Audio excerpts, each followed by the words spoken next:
인생을 좀 살아보신 분들은 한 40대 후반, 50대, 이렇게 70대, 60대 이렇게 되신 분들은 아마도 그렇게 저와 비슷한 생각을 하실 겁니다. 교회 생활을 특별히 이렇게 오래 하신 분들 보면 어떤 사람 주위에는 많은 사람들이 그 주위에 잘 이렇게 어울리고 함께하고 따르고 하는 모습들을 볼 수가 있어요. 근데 어떤 사람에게는 시간이 지났음에도 불구하고 별로 사람들이 가까이 하지 않는 그런 사람들이 있습니다. 그래서 제가 이렇게 보면 어떤 사람들 주위에 사람들이 많이 모이나, 아니면 어떤 사람 주위에는 사람이 잘 안 모이고 그 사람과 같이 하고 싶지 않은, 참 그럴까 살펴보니까 한마디로 얘기해서 겸손한 사람들 주위에는 사람들이 참 모이는데 교만한 사람들 주위에는 사람들이 안 모이더라고요. 자기가 무슨 특별한 목적을 가지고 그 사람에게 어프로치 하지 않는 이상, 참 어떤 사람 주위에 참 그 많은 사람들이 계속 이렇게 있고 그 사람과 같이 하고 싶은 사람들을 살펴보면 한마디로 겸손한 사람들이라 이 말이죠.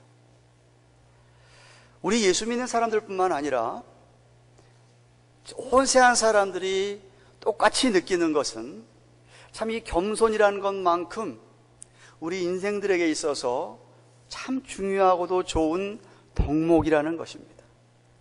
근데 특별히 예수 그리스도를 믿는 사람들은 그 세상 사람들이 생각하는 또 이야기하는 겸손과는 이거는 차원이 다른, 왜냐하면 우리 예수님이 그 겸손의 최상의 본을 보이셨지 않습니까? 하나님이신 분이 하나님의 자리를 마다하고 이 세상에 인간으로 오셔가지고 온갖 수욕과 모멸과 고난을 겪으시고 십자가에 죽기까지 하신 그 예수님의 그런 모습이, 그런 예수님을 믿고 사는 우리가 더더욱이 겸손해야 하지 않겠습니까? 근데 사람들 사이에 보면 교만한 사람들은 금방에 눈에 드러나기 때문에 제가 처음도 얘기했지만 그런 사람 별로 상대하고 싶어 하지 않습니다. 그러나 겸손한 사람들은 때때로 많은 사람들이 사귀어보면서 느끼기도 하지만 어떤 때는 이 사람이 진짜 겸손한 건지 아닌지 헷갈릴 때가 있습니다. 무조건 자기 자신은 저는 아무것도 못합니다, 저는 아무것도 못해요 하면서 자기 자신을 비하하고 그런 하는 모습이 정말 겸손한 것인지, 어떤 오해를 받고 있는데도 불구하고 에이, 하나님만 아시면 되니까 하면서 마냥 참는 것이 진짜 겸손인지 헷갈릴 때가 있다는 말입니다. 저는 개인적으로 성경이 또 그렇게 가르치고 있지만 그런 것은 겸손이 아니라고 생각합니다. 바울이 지금 그런 오해를 받고 있고, 바울이 지금 자기를 대적하는 사람들에게 변호하고 있는 내용이 오늘 본문의 내용인데, 참 본문의 내용을 살펴보면서 정말 참된 진정한 겸손한 사람의 모습이 어떠한 것인지를 깨우치고 은혜를 받기를 원합니다. 정말 여러분, 저한테 어느 누가 목사님 창세기부터 계시록까지 하나님의 가르침을 딱 한마디로 얘기하시오 그러면 저는 겸손이라고 얘기합니다. 왜죠? 사단 마귀가 처음부터 아담과 하와를 유혹해서 죄를 빠지게 할 때는 네가 선악과 먹으면 하나님처럼 된다 라고 하는 교만을 심어줬거든. 교만의 앞잡이가 사단 마귀거든요. 그러니까 예수 믿는 사람들은 악한 사단 마귀와 싸워야 되는데, 그래서 우리에게 필요한 것이 정말 참된 겸손의 모습인데 그것이 어떤 것일까? 제가 지난 주일에 7절부터 11절 말씀을 강해하면서 참된 하나님의 사람의 특징들을 얘기했습니다. 첫째는 그 사람은 하나님과 그와 주님과 그 사람과의 인격적인 교제, 인격적인 만남이 있었고, 그래서 주님을 정말 주님으로 고백하기 때문에 자기가 종인 것을 깨닫고 사는 사람이라고 그랬습니다. 하나님의 사람이라면 무엇보다도 그것은 꼭 있어야 된다고 그랬습니다. 또한 하나님의 사람은 주님을 사랑하기 때문에 주님 몸된 교회를 잘 세워 나아가고자 하는 사람이라고 했습니다. 교회를 자꾸 허무는 사람은 하나님의 사람이 아닙니다. 교회를 세워가는 사람, 자기 욕심 때문에 교회를 세우거나 자기 야망 때문에 교회를 나오는 사람이 아니라 정말 주님을 사랑하고 주님의 몸을 향한 열정이 있기 때문에 내 주위에 있는 형제 자매들을 내가 돕고 세우고 나뿐만 아니라 그들도 점점 믿음이 자라서 성숙해졌으면 하고 힘쓰는 사람이 하나님의 사람이라고 했습니다. 그렇기 때문에 육체대로, 성질대로, 기질대로 다른 사람을 내가 막 주장하는 사람이 아니라고 그랬습니다. 셋째로는 그 삶 자체가 정직한, 참 진실하고 투명한 그런 사람이라고 그랬습니다. 그래서 하나님과 사람 앞에 떳떳한 사람이 하나님의 사람의 모습이라고 그랬습니다. 오늘 본문에서는 그 마지막으로 꼭 필요한 하나님의 사람은 겸손이 나타나야 되는데 진정한 겸손이 무엇인지를 바울이 가르쳐주고 있습니다. 첫째는 진정으로 겸손한 사람은 자신을 다른 사람과 비교하지 않습니다. 한번 따라할까요? 겸손한 하나님의 사람은 자신을 다른 사람과 비교하지 않는다. 12절 말씀 보십시오. 우리가, 바울이 하는 이야기죠. 바울과 자기 동역자들, 우리가 어떤 자기를 칭찬하는 자로 더불어 감히 짝하며 비교할 수 없노라. 그러나 저희가 자기로서 자기를 헤아리고 자기로서 자기를 비교하니 지혜가 없도다. 여기 어떤 사람입니까? 바울을 대적하고 바울의 사도성을 부인하고 고린도 교회를 지금 여러 모양으로 문제를 일으키고 복음에서 떠나게 하고, 그러면서 자기들이 제일 잘났고 제일 똑똑하고 자기를 자랑하고 자기를 칭찬하는 자화자찬하는 사람들을 바울이 가리켜서 어떤 사람이라고 좀 이야기하고 있습니다. 자기가 자기를 헤아리는 사람이, 자화자찬하는 사람들이 그런 사람들과 자기가 어떻게 감히 비교가 되겠느냐라고 이야기합니다. 오히려 그런 사람은 지혜가 없다라고 이야기합니다.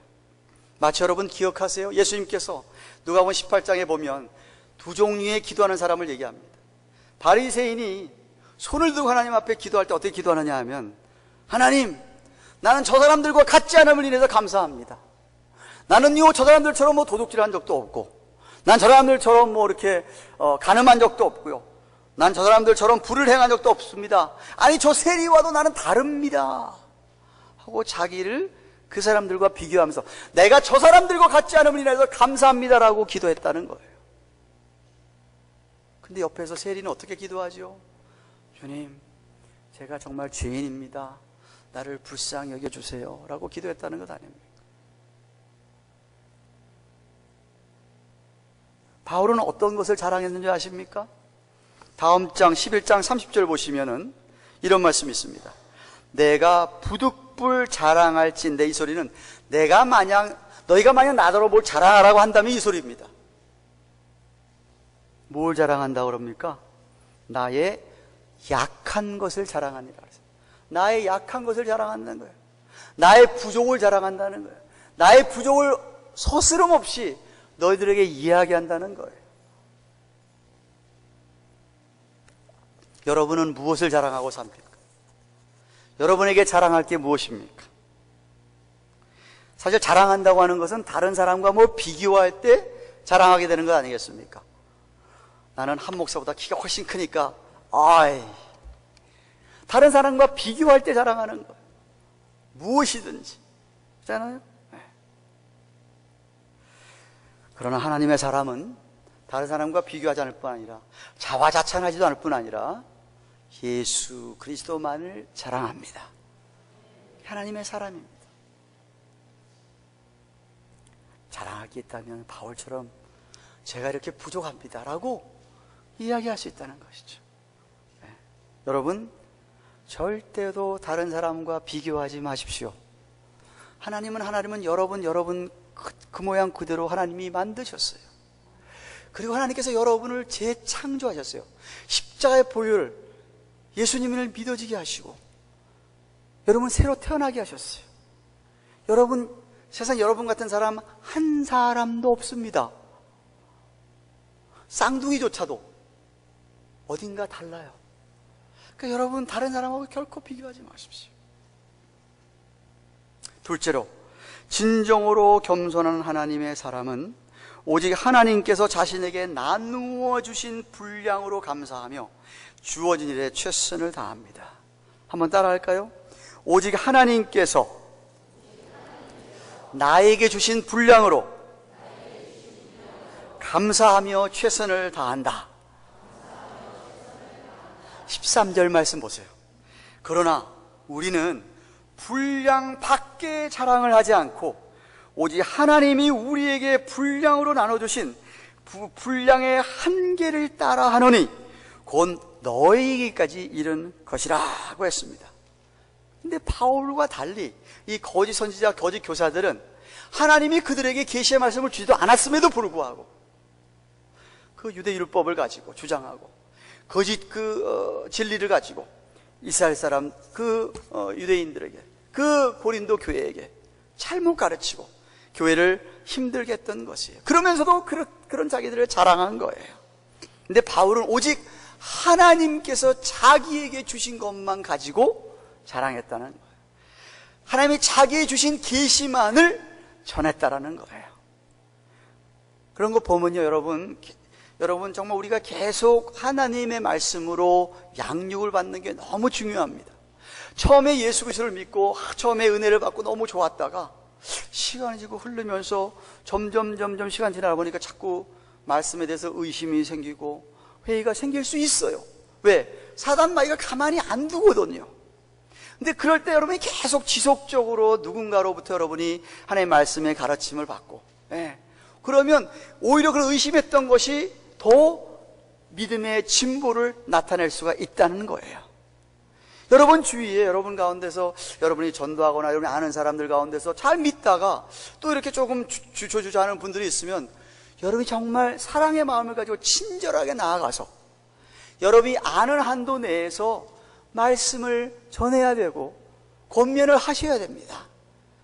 잘 모르는 것 이야기하면 그건 제가 잘 모르니까 목사님한테 가서 물어보고요, 제가 아는 거는 이런 겁니다 하고 여러분이 그들을 격려하셔서 다시 그들이 일어설 수 있도록 해야 된다는 말이에요.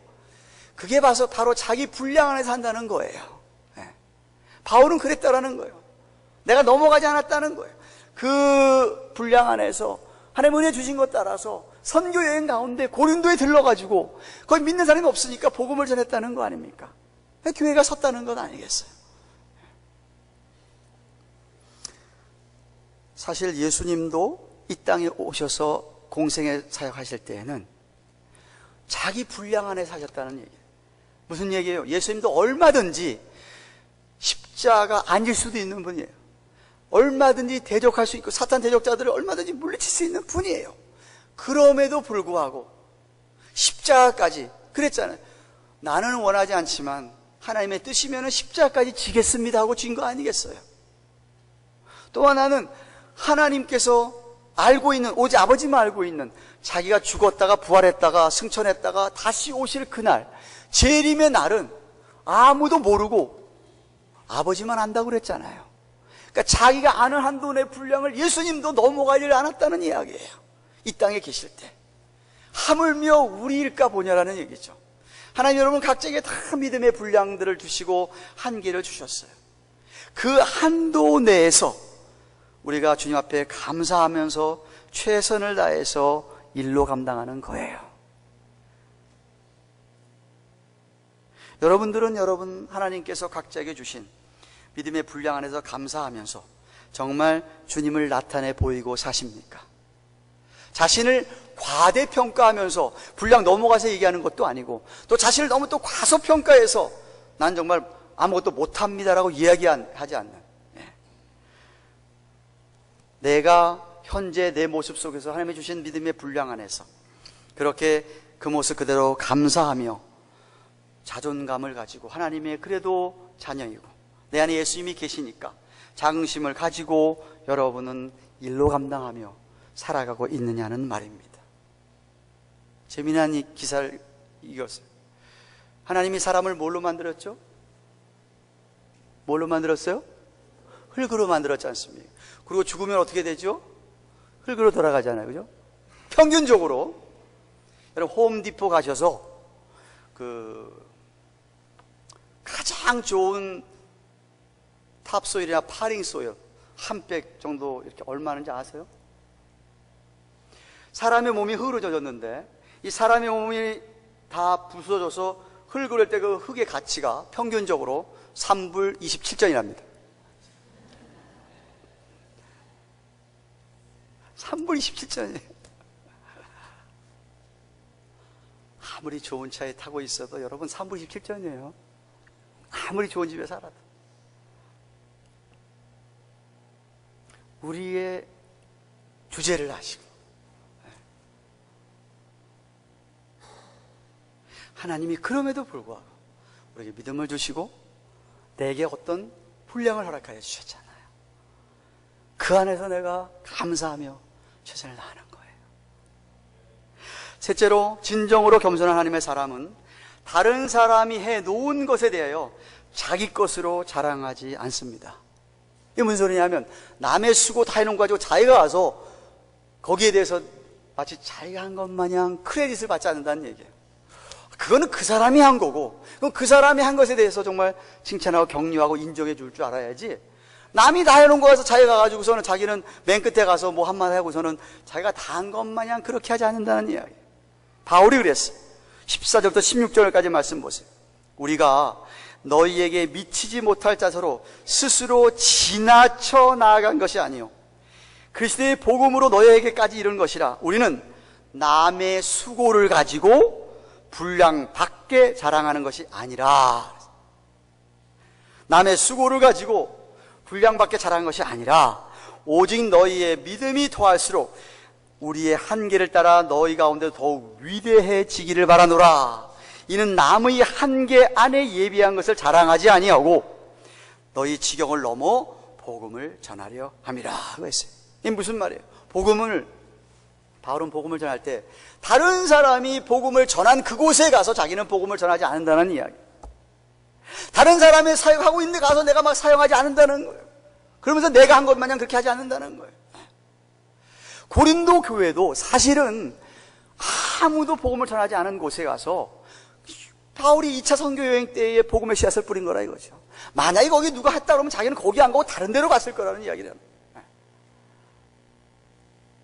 그러니까 다른 사람이 하는 곳에 가서는 자기는 왜? 그렇게 해야 복음이 효과적으로 더 많은 지역에 전파될 것이 아니냐는 이야기죠. 그런데 거짓 선지자들과 거짓 교사들은 바울이 한길 넘어왔다는 거예요. 왜 고린도 교회 자꾸만 그런 서신을 보내가지고 자기들을 힘들게 하냐 이거죠.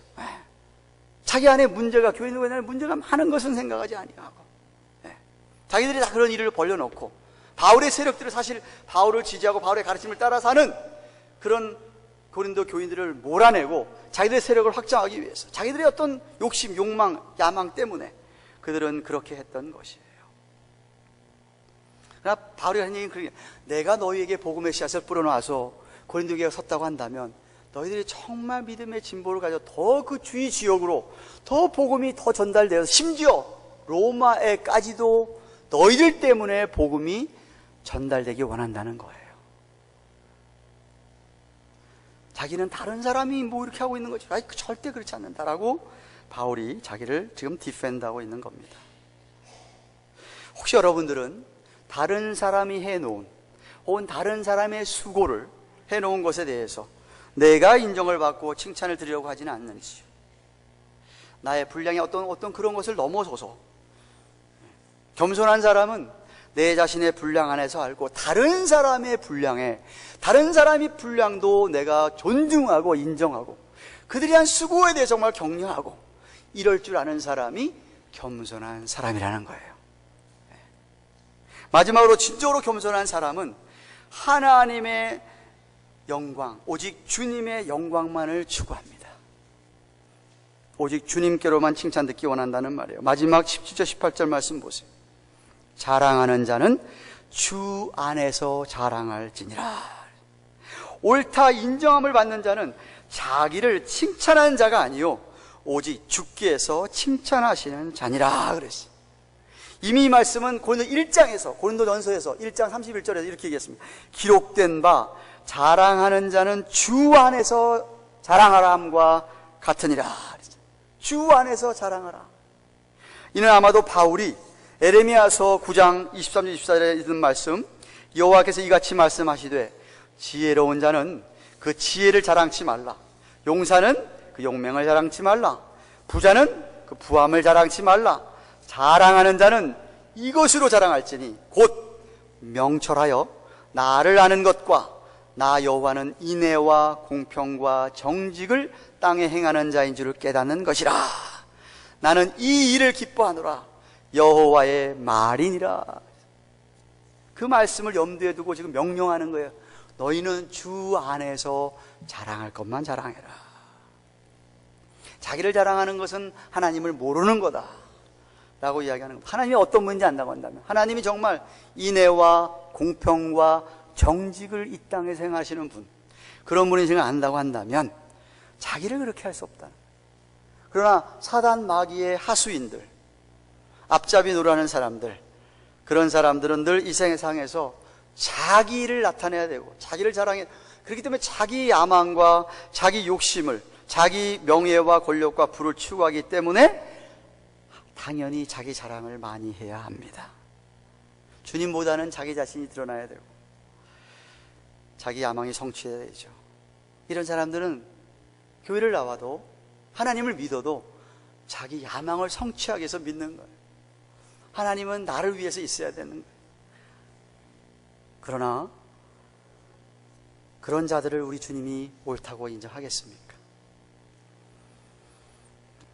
아무리 세상적인 수단 방법을 다 동원해서 여러분이 뭘 이루었다 하더라도 그것을 주님께서 인정하시겠느냐는 말입니다. 사랑하는 경양가동교우 여러분, 우리가 추구하는 최종 목표가 무엇입니까? 여러분이 도달하고자 하는 어떤 그 목표는 무엇입니까? 그 목표 여러분이 어디쯤 와 있습니까? 막 달려가는데 무슨 문제에 부딪혀 있습니까? 뛰어넘어야 될 장애가 여러분 앞에 가로막고 있습니까? 그것들을 넘어서기를 축원합니다. 그래서 하나님께서 내게 허락하신 영역이 있다면 그 안에서 정말 참된 하나님의 사람으로서 하나님의 방법대로 추구해 나가기를 축원합니다. 하나님이 내주시면 그 분량이 좀 들어가서 여러분 때문에 복음이 더 전달되는 곳이, 여러분 때문에 하나님의 영광이 더 드러나는 곳이 좀 더 넓혀질 것 아닙니까? 사실 여러분, 이 세상 사람들이 기독교를 비판하는 것은 예수님이 아니라 예수를 믿는 사람들 때문에 기독교를 비판하는 거예요. 20세기에 유명한 영국의 수학자요 철학자였던 버트런드 러셀이라는 사람이 있었습니다. 믿는 집안에서 태어났어요. 그런데 이 사람이 1927년에 한 유명한 강의가 세상을 뒤집어 놓았습니다. 어떤 강의를 했냐면, 나는 왜 그리스도인이 아닌가? Why I'm not a Christian? 그 강의를 한 거예요. 요즘이야 안 믿는 사람이 워낙 많으니까, 무신론자들이 워낙 많으니까 뭐 상관없지만은 1920년대만 하더라도 더군다나 영국에서 거의 모든 사람이, 많은 사람이 정말 예수를 믿는, 정통 정말 그 보수 신앙을 갖고 살던 그 시대에 그 아버지가, 그 어머니가 스코틀랜드의 개신교 집안의 사람인데도 불구하고 이 사람이 강의를 해가지고 완전히 뒤집어 놨습니다. 그 사람의 내가 왜 그리스도인이 아닌가라는 그 강의 내용을 좀 읽어보면 예수님을 비판하는 게 아니에요. 왜 믿는 사람들이 그렇게 폭력적이고, 왜 믿는 사람들에게서 정말 그런 사랑이 안 보이냐는 거예요. 한마디 요지를 나타냅니다. 제가 언제 간디 얘기했습니다. 간디. 그 유명한 간디도 청년 시절에 예수님을 믿어보려고 교회를 나왔대지 않습니까? 근데 교회에서 차별을 받은 거예요. 그래서 이런 교회면 난 안 다닌다 이렇게 된 거 아니겠어요?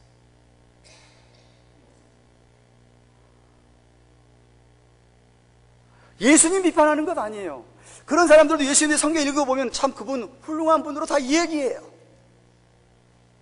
그런데 뭘 비판하느냐 하면 예수 믿는 사람들이 믿는 자로서 겸손을 안 나타내는 거예요. 보질 않는 거예요. 사랑을 안 나타내는 거예요. 저는 우리 교회는 그렇지 않다고 생각합니다만, 오늘날 많은 이민 교회들은 고린도 교회가 안고 있던 여러 가지 문제들, 이미 제가 고린도 전서 3장 강의부터 시작하면서 고린도 교회가 안고 있던 문제들을 쭉 강의를 했습니다. 그런 문제들을, 여러 가지 문제들을 안고 있습니다. 참 하나님의 사람들이 하는 사역들은 빗바래고 적어지고, 이거 정말 거짓 교사들의 영향을 받는 그런 사람들이 하는 일이 판을 치고 있고, 그러니까 교회도 자기 목적으로, 참 자기 개인의 영광을 위해, 자기 개인의 야망을 위해, 부귀영화를 위해 교회를 세우고 교회를 다니고 하는 그런 것 같아요. 사탄 마귀의 하수인들이 판을 치고 있고, 교회를 참고 홈으로 가는, 교회를 깨어지게 하고 그런 모습을 봅니다. 정말 진정으로 겸손한 하나님의 사람들의 모습을 찾기가 쉽지 않습니다. 저는 우리 모두가 참으로 겸손한 하나님의 사람들이 되기를 바랍니다. 무엇보다 다른 사람들과 여러분 비교하지 마십시오. 비교할 필요가 없습니다. 하나님께서 여러분에게 은혜를 주셔서 놀라운 은혜로 재창조하신 그 모습, 그런 가운데 여러분이 믿음의 진보와 성숙을 나타내 보여서 점점 정말 주님을 닮아갈 수 있기를 축원합니다. 또한 여러분, 우리 각자에게 주어주신, 나누신 분량에 따라서 최선을 다하기를 바랍니다. 하나님이 은혜 허락하시면 그 분량이 점점 조금씩 커져서 더 많은 사람에게 주의 사랑이 전달될 수 있을지언정, 다른 사람의 영역까지 내가 뭐 가져 할 이유도 없고, 또 다른 사람이 해놓은 것, 다른 사람이 이루어진 일들에 대해서 여러분 우리가 좀 칭찬하고 격려하며 감사하며 그 사람도 존중할 수 있기를 바랍니다. 시기 질투하지 않고 말입니다. 무엇보다도 오직 우리를 통해서 우리 주님만 높여지기를 원합니다. 우리 주님만 자랑하기 원합니다. 여러분이 정말 주님이 보시기에 옳다라고 인정받을 만한, 우리 주님이 정말 인정하고 칭찬할 만한 그런 여러분 되시기를 바랍니다. 여러분, 주님이 칭찬하는 사람은요, 내가 원하지 않아도 주위 사람들에게 칭찬을 듣게 돼 있어요. 로마서 14장 18절에 이렇게 얘기합니다. 이로써 그리스도를 섬기는 자는 하나님께 기뻐하심을 받으며 사람에게도 칭찬을 받느니라 그랬지 않습니까? 그러기 위해서는 여러분이 하나님을 더욱더 많이 알아가야 됩니다. 하나님이 어떤 분인가를 계속 더 알아가야 돼요. 인애와 공평과 정직의 하나님을 여러분이 경험적으로 알아가기를 축원합니다. 오직 하나님의 영광을 위하여 말입니다. 우리 예배 시작할 때 김석균 찬양사역자, 저희 교회도 오셨던 분이고, 그분이 불렀던 겸손이라는 찬양을 불렀지만 가사가 너무 마음에 와닿는 거예요. 슬픔 속에서도 울지 않는 것, 억울해도 울지 않는 것, 걱정할 수밖에 없는 상황 속에서 걱정하지 않는 것, 사랑할 수 없는 사람조차도 사랑하며 품어주는 것, 용서할 수 없는 사람일지라도 용서해주는 것. 겸손하니까 어떠한 자기 주장도 버리고 오직 모든 것을 주님의 뜻에 맡기며 내가 강한 것이 아니라 주가 강함을 보여주는 진정한 겸손. 참을 수 없어도 화내지 않고 끝까지 인내하는 것, 감사할 수 없는 그런 조건에서도 감사하며 사는 것, 칭찬이나 비난 가운데서도 침묵하며 살아가는 것, 말씀 순종하기 어려울지라도 믿음으로 순종하는 것, 겸손해서 어떠한 자기 주장도 버리고 오직 모든 것을 주님 뜻에 맡기며 내가 강한 것이 아니라 주가 강함을 보여줌이 진정한 겸손. 겸손은 겉사람이 드러나지 않고 속사람이 드러나는 것. 하나님과 가장 가까운 사람이 바로 겸손한 사람. 어떠한 자기 주장도 버리고 오직 모든 것을 주님 뜻에 맡기며 내가 강한 것이 아니라 주가 강함을 보여주는 진정한 겸손. 이런 겸손함이 우리 모두의 있기를 축원합니다.